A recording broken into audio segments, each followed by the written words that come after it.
Hello, everyone. It's Douglas here in Cape Town, and today we're talking to Emilie, and she is in Montreal. Good morning. Yes, good morning. Just dropped off my kids, and it's nice and snowy outside. So, well, we have no snow, lots of sunshine, wind, perfect surf conditions. So it's all good in the world. So we have already messed this up this morning, haven't we? Yeah, because we both checked. Yeah, we wanted to get our times right, and we thought we had, and then of course daylight savings time and times changed. So you went from 6 hours time difference to 7 hours time difference, and welcome to the world. So the first thing that pops into my head is we have to throw statistics at it.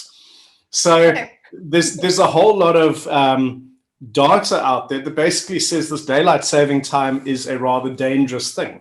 That when people lose that hour, I'm not sure if you lost or gained this time, but when the hour, we technically gained. Oh, you gained. So that means less heart attacks, basically. But statistically, the number that's thrown around is 24% increase in heart attacks the day after daylight saving times when you lose it. Increase in car accidents, increase in all of these things, because that 1 hour of sleep makes a huge friggin' difference. Not when you have kids, there's no difference. Yeah. But it's actually interesting because when we gain an hour, because we're basically starting winter, we have less sun. So I would like to know the statistics on the reverse of like seasonal depression and things like that, because it's quite I don't like using the word depressing for this, but yeah, it's not really fun to see like at 7 o'clock a.m. it's still dark, and at 5 p.m. it's dark. So you're always basically in the dark because you just go from dark to work and then dark. So there's that reverse of no heart attacks, but misery. Yeah, quite a bit of that in the world at the moment, unfortunately. But so tell me, Montreal, how much snow have you got at this point? Oh, nothing. Like not even half a centimeter. Oh, okay. So it's gonna be like 17 degrees Celsius in 2 days. So it's really nothing right now. Oh no, you're all good. Yeah. So this is where I would like to start. When you shared your story. Yeah. And I think that your opening paragraph, yeah, it's I've had many things crash into me, and knock me over, but that one did even more. And so I kind of took a few minutes to gather myself, and then I shuffled outside with my computer, and I because I read the whole thing, and then I read it to Amy, just that opening paragraph, and there I was bawling my eyes out. And no, but it's like you're sharing what's there and what made you afraid was quite something, and incredibly brave and courageous. But I think it's important that you know what that can do to other people, and that's, you know, on all levels. And I found a big part of me going, who are you, me, to even be allowed to have that much power in someone's life? And it dropped me back into a lot of questioning and feeling and discomfort, because you can't write something like that and not rip somebody who hears it and reads it wide open. And so yeah, so thank you for the the courage. It's you know, it wasn't my intention, but I'm glad that it made you open up to things that you didn't even know you felt. So I think that's super important, and that makes us all grow. And if my story can help you and help others, then that's why I couldn't keep it in anymore. I had to kind of share it. No, but that's awesome. And, you know, because I think that was the whole point of 3,000 Stories in the first place, is that somebody else reading someone else's story may hook into something that makes them go, oh, there is a way out. There is a different way to do this. There is something else I need to look at. Because too often in this world, people go, oh, I have pain, I have this, fix me. But it's not. It's understand me. It's get to know what's going on inside. And yeah, I think so. Yeah, really, it was like, and it was amazing. It wasn't comfortable, but it was amazing. So I really appreciate that, because I know that people that I've spoken to and asked them to read it, and they come back and go, whoa, that's quite an opening, you know. And it is, but actually the rest of your story's pretty damn powerful too. Well, it was a powerful event, so and it's literally changed every single aspect of my life since that moment. So I only see it as positive, even when I have hard days and break down now. I just go back to that moment of when I found myself, somebody I never knew actually existed. And I just remember how great that felt, and I'm able to just go back in that moment and enjoy every single part of it, and enjoy my life now, ups and downs and everything. But you know what's so powerful about what you say there is you have a reference point of what's possible. So when you're not there, you can look at where you've like wandered off to and go, hey, this is not where I want to be.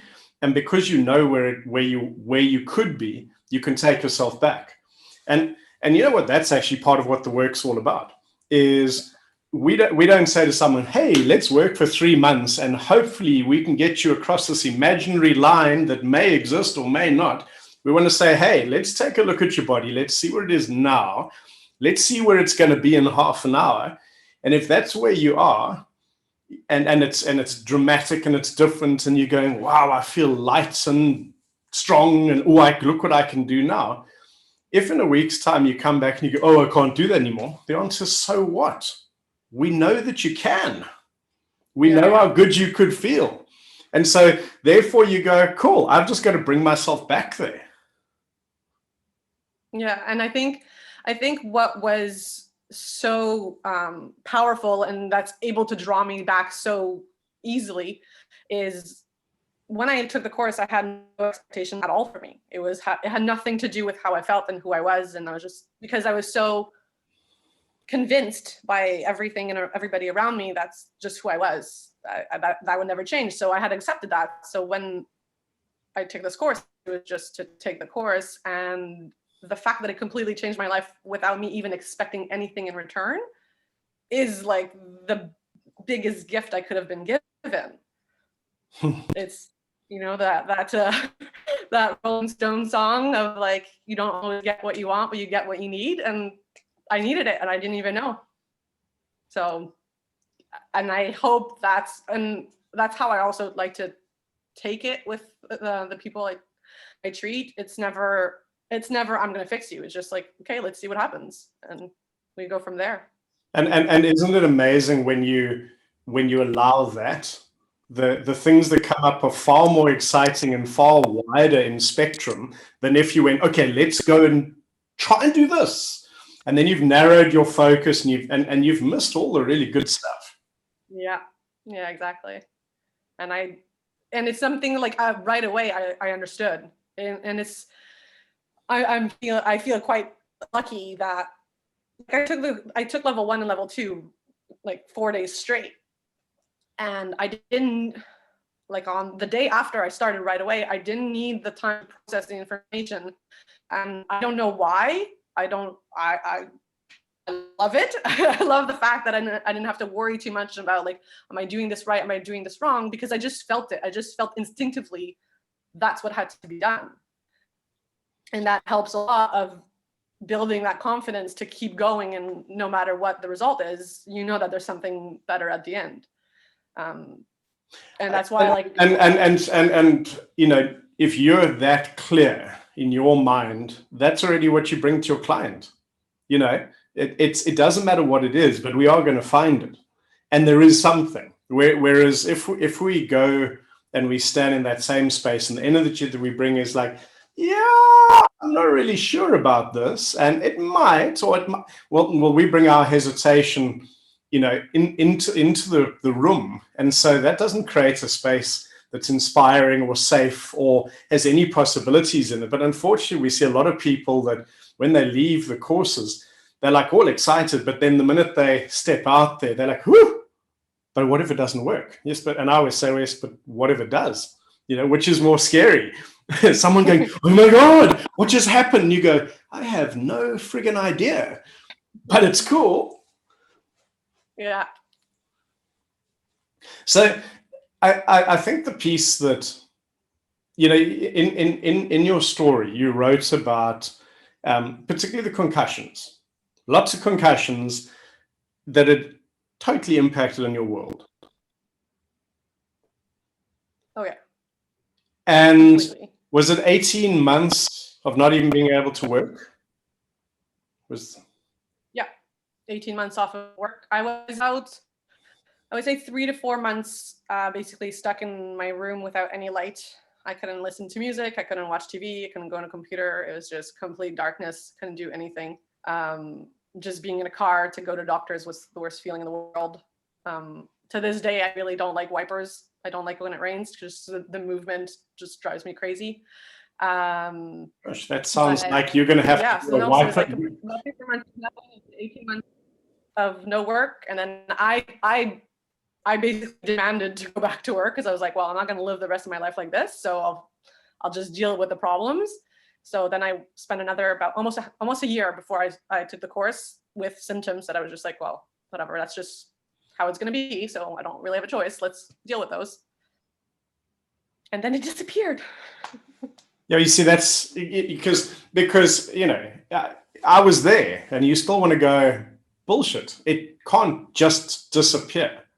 You know, do you not understand the mechanisms of concussion? And the answer would be, maybe we don't understand, and all the things that you've been told with the best intent possible, because we always have to say that these are people who've studied and want to give you information that they've learned, that maybe they're not right. Maybe the body's going, you know what?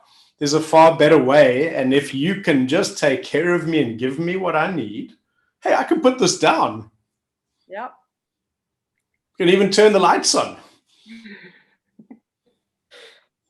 Yeah, it's huge. That was one of the worst things, because like when you do your research on concussions, especially when you've had so many, that you're like, well, it's just gonna, next time I hit my head, it's just gonna get worse. Like, how many times did I hear somebody say, you should walk around with a helmet on? Like, that's not funny. That's not something I want to hear, because I know that's actually something I should probably do at that moment. And then like I would do research, and they were saying like the prevalence of dementia and Alzheimer's and all diseases that happen after having so many concussions. I just saw my life just deteriorating at the age of 30. I was like, well, that's not a way to live. And I know that if you have that fear, that brings it along. So having that aha moment of just, oh wait, it's all gone. Maybe all of that is actually wrong just because nobody actually knew about it. All the better for me. Absolutely. And it gives you a pretty funky story when one of your clients goes, oh, that's crazy, this is a hoax. You go, hey, let me tell you my story. It may be a hoax, but it worked anyway. And they're like, oh, whoa, what else can we do?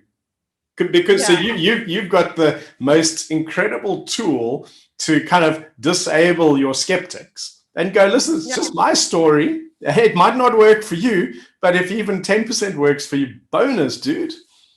And that's how, like I mentioned in the beginning of my story that I wrote, was I share my story with every single one of my patients. Every single time I see somebody, and they understand the whole premise. And the second I start, I would say 90% of them ask me like, oh, like, how do you learn about this? Or why do you do this? And I tell my story, like, well, if it fixed me, it could fix anybody else. I don't know to what level, but might as well give it a try.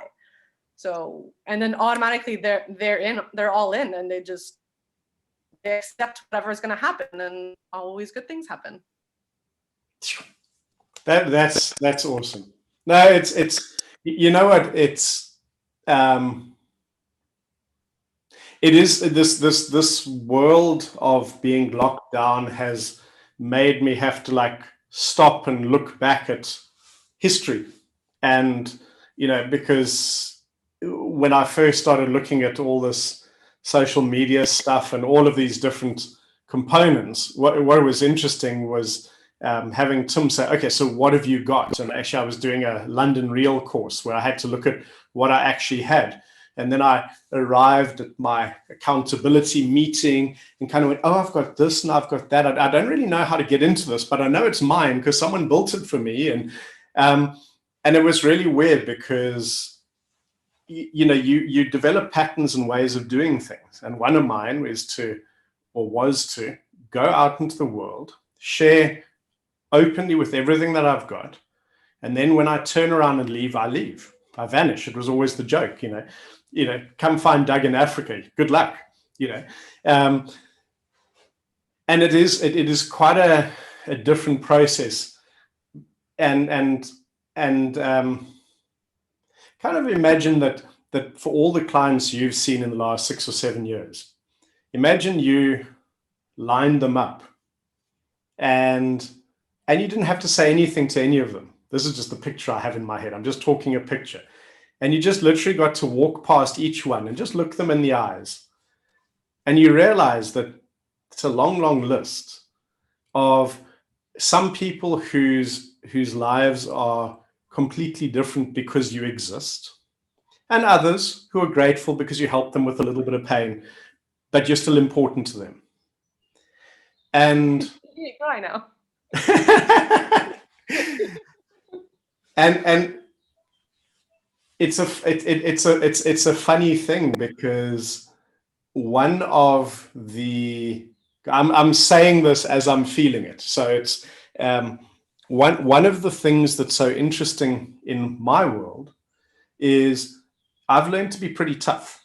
I've been, kind of Teflon. So because especially when you're the first one out there sharing ideas, driving ideas, there's a lot of people trying to knock you down and push you over and all of that. So I became very thick-skinned. And part of my strategies of disappearing, it also made it very difficult for those people to track me down.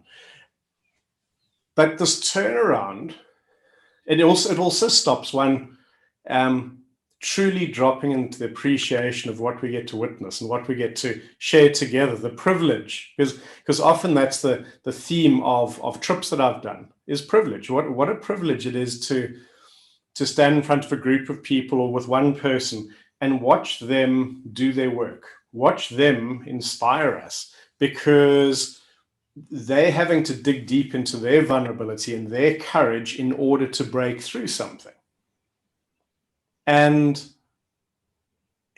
some go, yeah, but that's not what success looks like. That's awesome. I'm so glad for you. Actually, there's not anything in my world that gives more or rewards more than watching those, because what that does, and then it feeds back to us. So it's certainly this lockdown period has been crazy because I've had to, even building the 3,000 stories, every story that comes through, I read it first before it gets posted, just in case someone does want to write some really ridiculous stuff. Sure, that's coming. But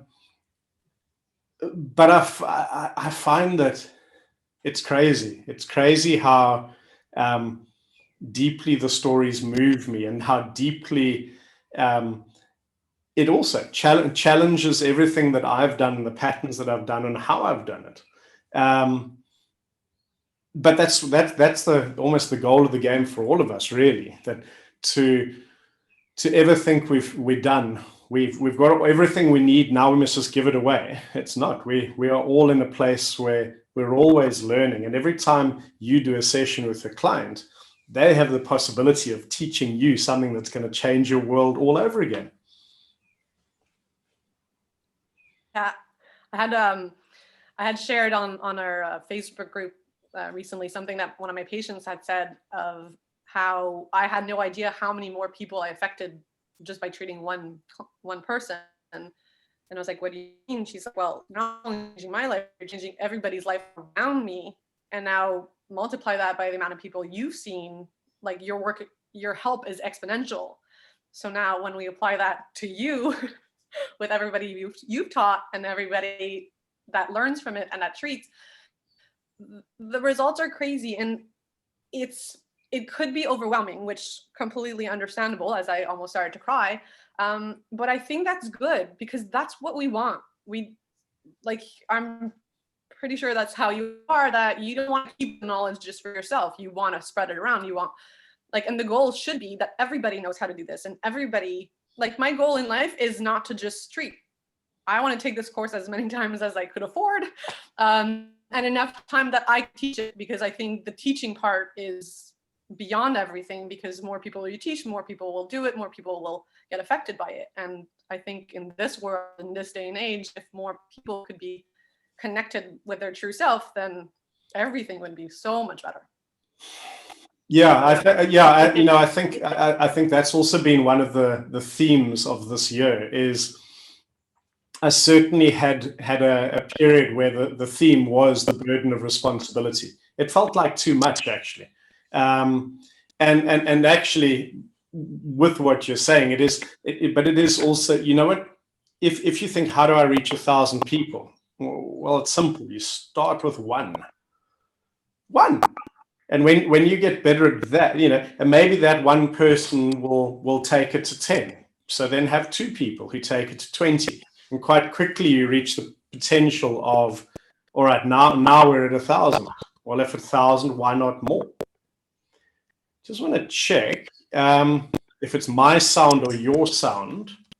Something's jumping around. My internet is good. Just doing, I don't know if you can hear kind of a background.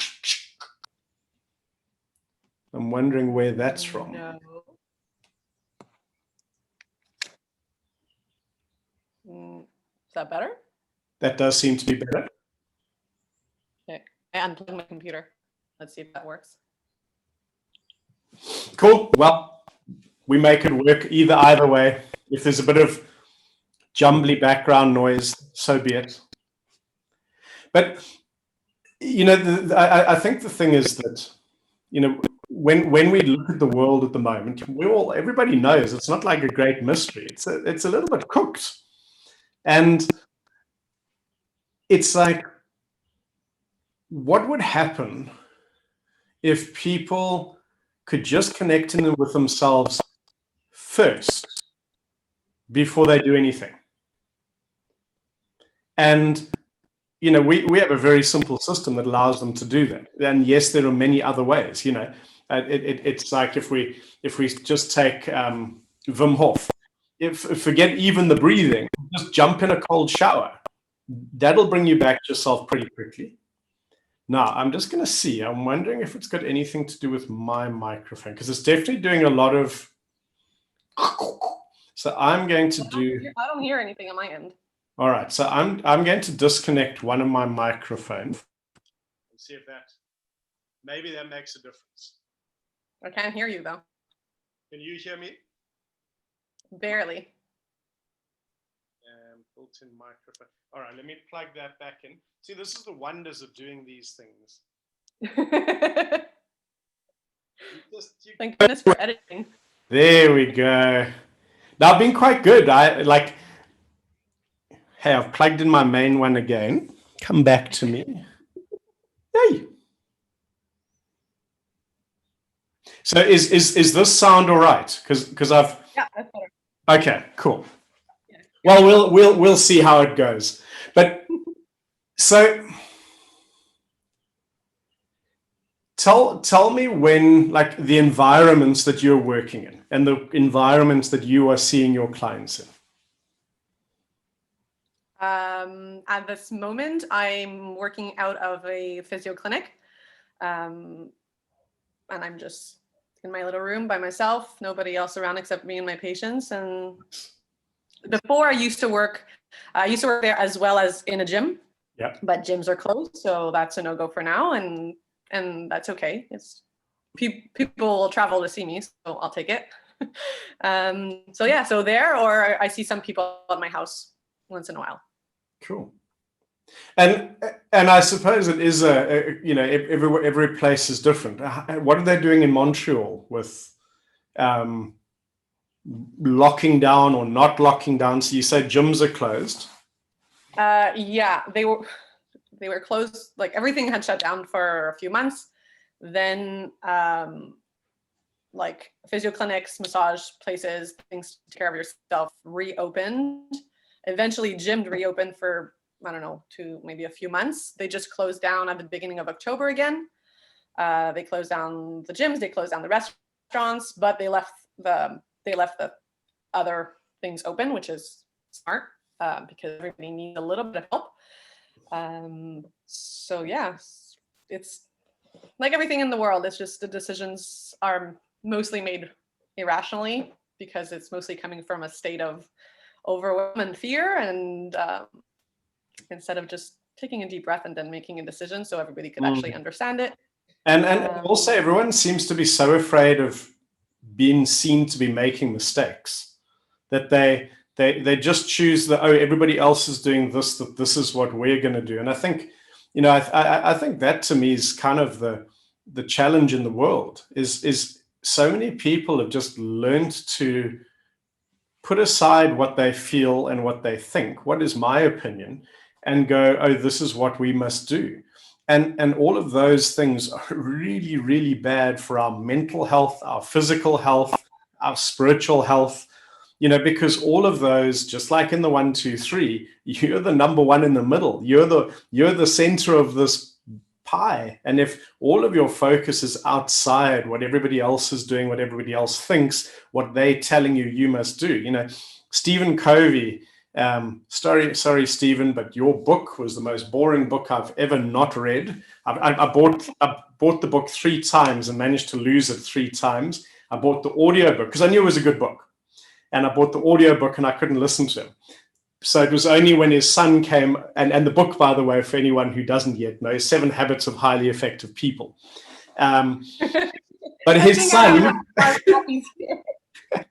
it's the hardest book I've ever had to read until his son came along and created 7 Habits for Highly Effective Teens and put it in a language that's so accessible that in all the business programs I was running when we spoke about this, everyone would go, oh, we use that book now. We don't use the original.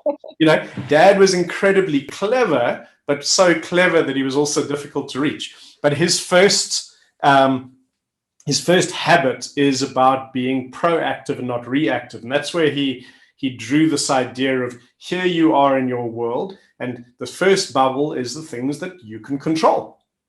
And the bubble outside of that is all the stuff you can't control.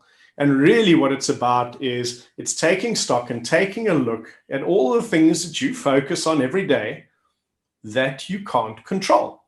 And basically he says your world gets smaller and smaller because what happens is your focus is on all these things you can't control. And so the things you can control, you forget about. So that circle automatically gets smaller because you're not putting attention there. And slowly you are being driven and you're reactive because none of it's you. And so that same model is exactly the 1, 2, 3. Is like when zone 3 is driving you, if I'm an arm driver or a leg driver or, ATOFs, all the other fuckers, that's zone 3 to us, and why ever would we make all of that so much more important than what we are? Well, if we're not connected here, we wouldn't know any better.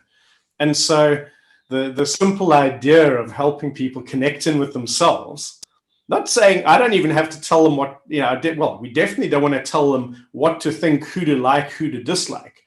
But this is the idea. So hopefully this week, because you're one of our conversation starters, we need to get our monthly Zoom going because that's what we did promise you guys. And I'm going to let you into a little secret on what's going to happen in that one. So I know that if we, this interview will hopefully only go out after we've had our Zoom, but this is what we're going to do. We just like here, we're going to get to a point where we say, hey, ask me a question. It's going to be the same thing. So it would be, so Emilie, write down a question which you would like answered. And we'd like type it into the Zoom box. And then we'd run through a 5-minute guided activation. And then we get you to look at your question, if that's actually the question that you really want to be asking. That's a good one. Before intervention, after, and that's why we want it in the text box, so we know what the question is. You might say, yeah, you can't go back and be like, oh no, that was my question all along. yeah, because it's amazing how when we step back into our physiology, our perspective changes, our thinking changes, and what's important changes. So therefore, it would make sense that the question, that burning question we have to get answered, will probably change too. Like when you off and you have a question and you just have to wait until the teacher's done talking, things might change. Well, that's it. And you know, like that's why it's so important with the question side that we say, hey, what's the one question? Because if we go, oh no, yeah, you can, you know, here's an allotted time, ask as many questions as you like. They won't have any value because there's no thinking and ownership and integration. So here's where my brain really wants to go, because your first story that you posted, yeah, was about a calf, a little kitty, well, not so little, a big guy with a tight calf. But 7 years old at the time. Yeah, he was 7 at the time. Both calves were beyond tight, but yeah. And you know, there's so much in that. So if you've got calves like that, you're going to be a 3-3-3 leg bilaterally. But you said couldn't sit on the ground.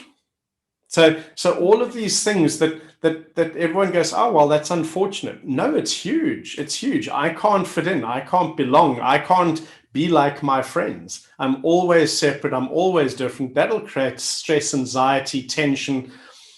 I might feel ignored, so I'm going to have to bully you. You know, I might be teased. I'm going to hit you back. You know, I'm going to make sure that I'm significant, but the more significant as a bully I become, or a disruptor I become, the less I belong. And guess what? I need to desperately belong. Wow, I can sit on the ground. I can be with my friends. I get goosebumps. To this day, I'm still like, I can't believe that I was able to help him, but mostly that he was dealing with this without even, nobody was realizing. Absolutely, like nobody knew what was going on until he realized. I was like bringing my massive table into his house, into a little corridor, and he runs to me and like gives me a big hug, and I'm like, what's going on? And he's just, I sat on the floor, and he was so happy. I was like, what do you mean you sat on the floor? I sat on the floor with my friends. Like, he was so happy and so expressive, something he had never been before, with me at least. And it was huge. And the second I asked the mom, and she's like, oh no, he's been sitting in chairs since he's 2. And I'm like, in my head, automatically, I'm like, okay, that's so much of his childhood that's completely gone. Not even thinking about in the long run, like, yeah, all the other things that could happen. I'm more like, you just missed out on at least 5 years of connective play with your friends and movement and then so many other things. I was like, okay, this is huge for him. Like, if that's the only thing I had done for him, I would have been happy. But we actually ended up doing even more, which is even better. But that was huge. And it's something that's so taken for granted. And he had come and see me just because, like, he was a toe walker. And again, but you see, the whole thing here is we're trapped in our physiology. Folks, we're trapped in our physiology. You see a kid doing something. Cal, you see an adult doing something. It's their physiology that's driving it. It's not a mystery.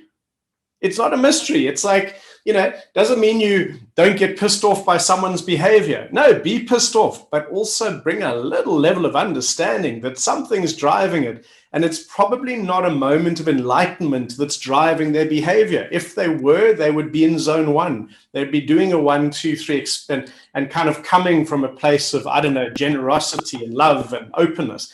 But when people aren't, it's their fight, flight, or freeze. And if they've been doing it so long, they don't even know. Yeah, and it's when I understood that that aspect that my whole point of view of anybody I interact with completely changed, because it was not anymore, why are they attacking me? What did I do wrong? You always become, well, at least I always became the victim of oh, well, I guess I did something wrong. I said something wrong. I looked at them wrong. Why are they yelling? Why are they so mad? And then once I understood that it all depends on our physiology, I was like, oh, okay. Something's going on in their body. Something's happening that's their reaction. And that made it so much easier to accept. And it was okay. And since that point, I don't, well, at least I try, maybe not with my husband, but that's a different story. But it's more, I try to understand where the person's coming from, not only on an emotional aspect, which I always did, but also on the physical aspect of okay, maybe they're just having a hard day. They're probably in pain. There's probably something not happening that they don't even know about. And there's no reason for me to attack and get back at that if there's nothing that they can do to change until they know. So that completely changed my perspective on every single person I interact with. And that's huge. And that's something that I would love everybody to understand. So people would just stop getting mad all the time. And it's because the thing is that it's a dance. If I get mad and you get mad, or you get scared or you freeze, well, now we're in a dance. But if I get mad and you do nothing, well, I'm dancing alone. So I've got to figure the crap out. But if it's you and me having now we can be distracted by our pity party or our little swinging handbags or whatever it is that we're doing. And it's and there's just so much of that's going on at the moment that and I think that was always my thing around social media, is that I don't like the anonymous. I don't like the fact that someone a million miles away can put a comment out there, the people that undermines someone. The one thing I do when I teach is I guard the space so hard. Do not disrupt someone's process. Do not dishonor someone's process. And when we are not mindful, there are 2 physios in London who will know that I'm talking to them right now, because we had a process going on where a woman we were doing some work. I can't remember what it was about, but as we unlocked tissue, actually we're doing a rib moving technique. Ooh. And as her ribs on the left started to shift, she hit that magic point where she needed to share.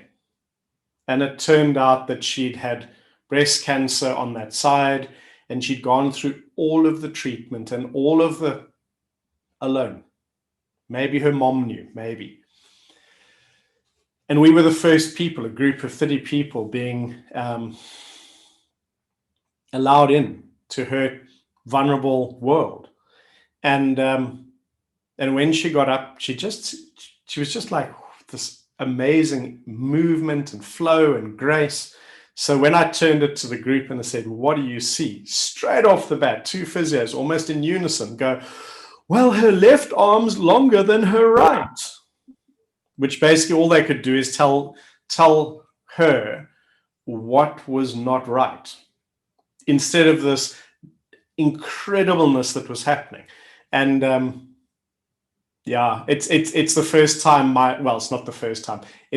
My room was terrified for a brief second, because I wear lots of lions. I have lions all around, but I like that energy, and if ever you hear a lion roar and at the same time it's swearing, it's probably me. But it was like, how dare you run? I smashed down on the table and looked back, and they're like, oh my God. And then I turned to her and I winked, and you go, you're right. She's like, yeah, because she knew that what I was doing is I was protecting her. I was being the exact opposite of where she was. She was in this beautiful, vulnerable place, but she needed protecting.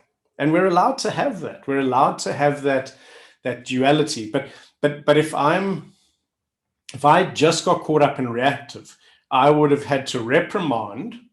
And in order to reprimand and not do it that way, I would have made her unsafe too. So everyone's lost. It's this beautiful juggling that we have to do. But when we're in these online spaces, people become so afraid to share what they think, what they feel, because there's always someone who's going to tell you you're wrong, you're this, you're that, put a label on, now you're back defending. So you just go, you know what, I'll say nothing instead. I'll just not be there. And I think that's the pity. It's like, how do we find ways to lead with compassion or lead with kindness? And kind of, if we can, but you have to come from in here to do that. You know, it's an odd story, but I have lots of odd stories. So this is probably about 4 years ago. Matt's playing rugby at school, and the team that he was up against was a good team, and except one of the kids from the opponents took out his friend in a rather illegal way, and Matt's very much play by the rules, but he really doesn't like that if you do wrong by one of his friends. And the next 10 seconds saw something quite remarkable, because they still had the ball.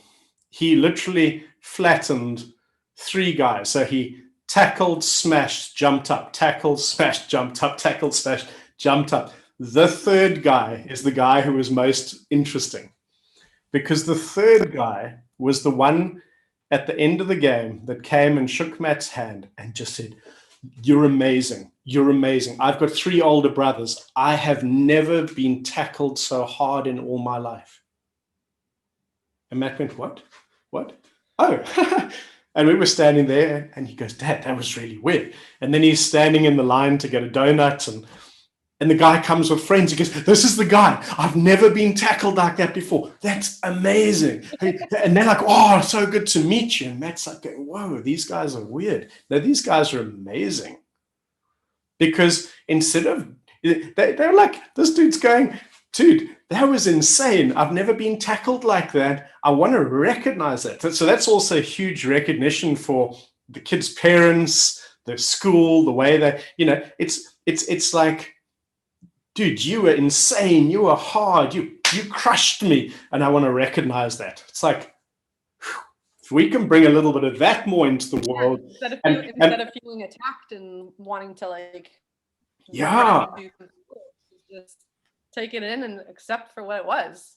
It was a great tackle. It was a great tackle. Done. Yeah, no, but and this kid really showed us a different way. And I think that, when I like working with schools and with kids, because they do see the other side, that you share something with them and they want to go, "Oh, can I show my friends?" Yeah, of course you can.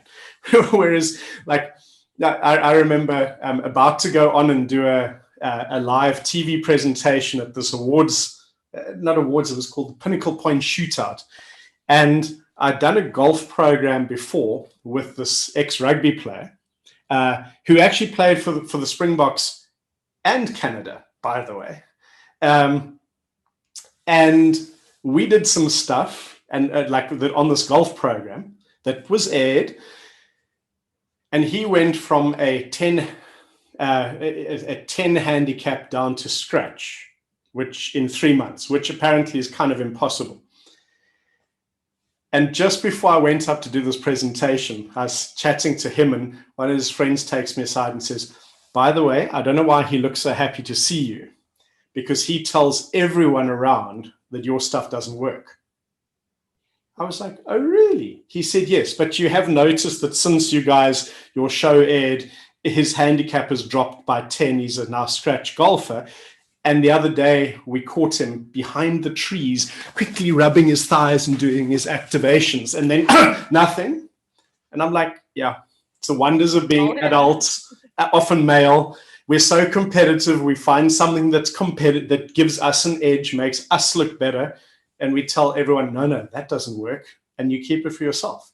And it's like, I can't even judge him for that, because I've seen that around the world in so many different phases. And it's the kids who are the ones that the minute they find something, you go, oh, can I show you? This is so cool. Or they'll be doing something, and they're like, a lot of times, like, you might be working with a mom and she'll be, oh, my kid really needs this. But it's amazing with kids where they go, oh, my friend Johnny, he needs this. And it's like, it's not even family. It's just my mate. Yeah. That's why I'm really a great believer that so many of our answers lie in what our kids are going to do.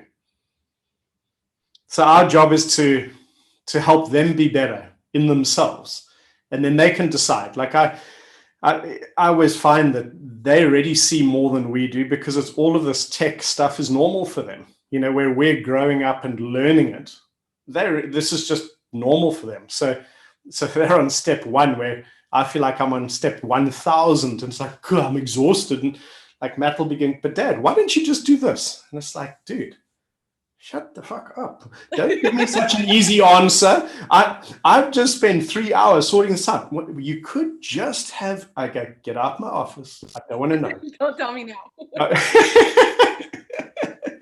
But it's like, imagine that we said, just got the kids together and said, what are we going to do? What would make sense to you guys? We would have a very interesting world. Yeah, I think we would all cooperate way better than we do now. Yeah. It's a thing that I've been saying for a long time is, people in bad places in their bodies make bad decisions. And unfortunately, it should almost be, there's a prerequisite if you're going to be a leader of any sort. There's so much amazing technology out there, where with like, we can hook you up to like a heart rate variability monitor, with a brainwave assessment, and go, all right, so your body and your brain are now in a good place. Now you can go and decide what you're going to do with the country. Whereas if you're in a bad place, you may not decide shit. Because how often, and we're just seeing it more amplified around the world, everyone's going, how did they come to that decision? And nobody knows. It's like when all of the data suggests one thing and they're going the other way, except all the countries are going the other way. You go, what about that? Yeah, and so I look at it. I can't get angry at them. I just and it's my filter. It's my lens. People in bad places in their body make bad decisions, and I've been privileged enough in my crazy travels to have worked with some quite powerful people who run countries. And there was one particular one where there was even something in our newspaper in South Africa 2 weeks later about how that particular country, suddenly things changed.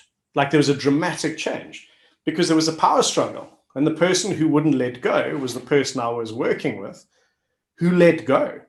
Now that I didn't know, because I've got nothing to do with the politics in that country at all. But the change was there, right then and there. But as you say, the doop, doop, doop, doop, doop. That's exponential. Yeah. You just altered his physiology, and then everything else just tumbled into place. My goodness, you are so sexist. Oh, sorry. Oh. I am. I said it too. I was like, oh, I heard you. I heard you.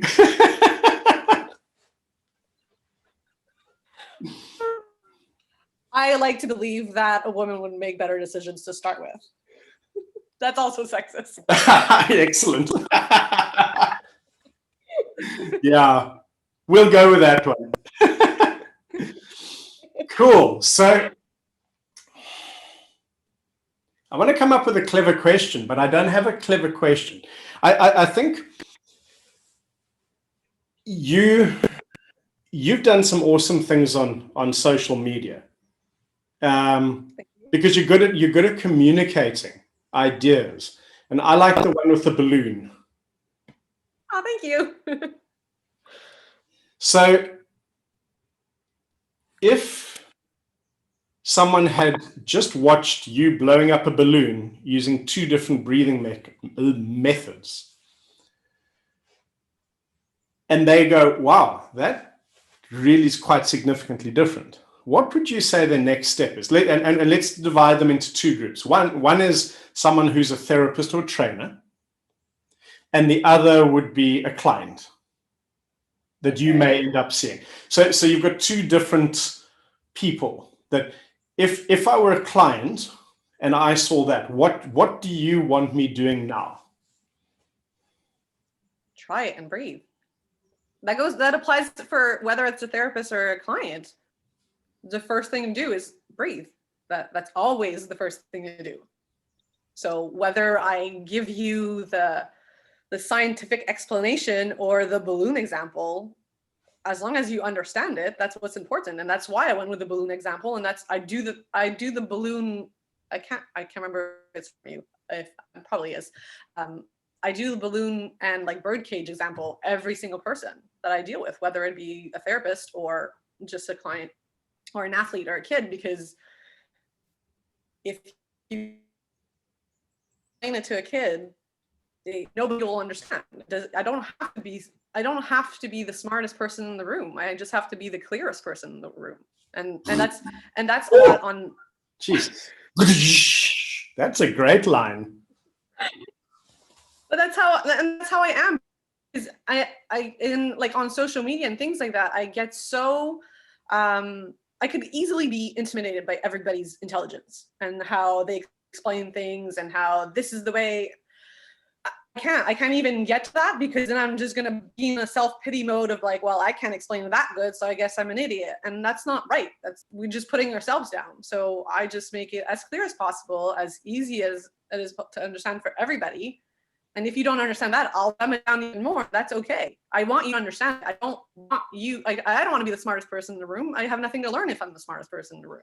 And I think that's very important, to be willing to learn and be willing to explain in an easy way for everybody's benefit. Well, I think you are 100% spot on there, because it's that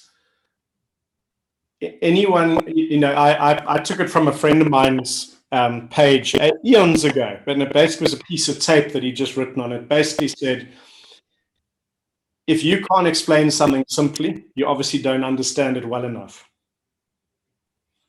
Completely agree. And it's that simple. It's like, this is why we have Teletubby points and Peter Pan points, and because people remember the damn things. If it's like, oh, there's a point and it dissects this and you do it like that, and people forget very quickly. So we put it in a language, and and I'm going to have people. And I had one particular gentleman in London who traveled all the way from Israel. I don't want your Peter Pan points. Give me the anatomy. I just said, dude, I don't think this course is for you. It's this is how we teach it. This is why it's successful. Not because of the exact anatomical positions. Put your hand here, do this, and you will find what you're looking for. It's the wonders of the body. So basically, I'm going to sum this up. So if somebody is watching one of your posts and there's something that they can try, and it doesn't matter who they are, don't ask me a question, try it. And if it feels right, then we're in a perfect position to start a conversation. And we don't have to, because you might just breathe and go, oh, that's nice, thanks. Or you might go, oh, I want more. Perfect. Very good. Yeah, exactly. I don't need to convince you of anything. You need to figure it out on your own. So if by breathing you feel better and now you want to know more, I'm wide open. I'll give you all the information you want. But if you're not going to try it. yeah, it's for a lot of people that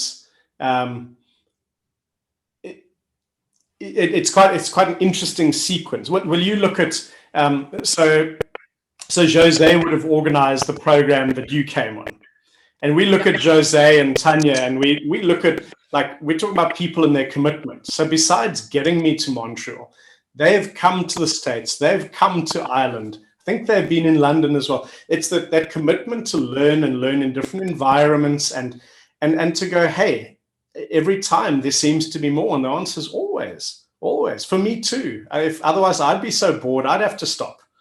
It's why I love surfing. It's never the same. If you think you're surfing the same wave twice, unless you're in Kelly Slater's wave pool, it ain't going to happen. It's nature doesn't do that. So therefore you have to stay alert. You have to be aware, and then it will work. Awesome. So thank you very much. You're welcome. So that's part one.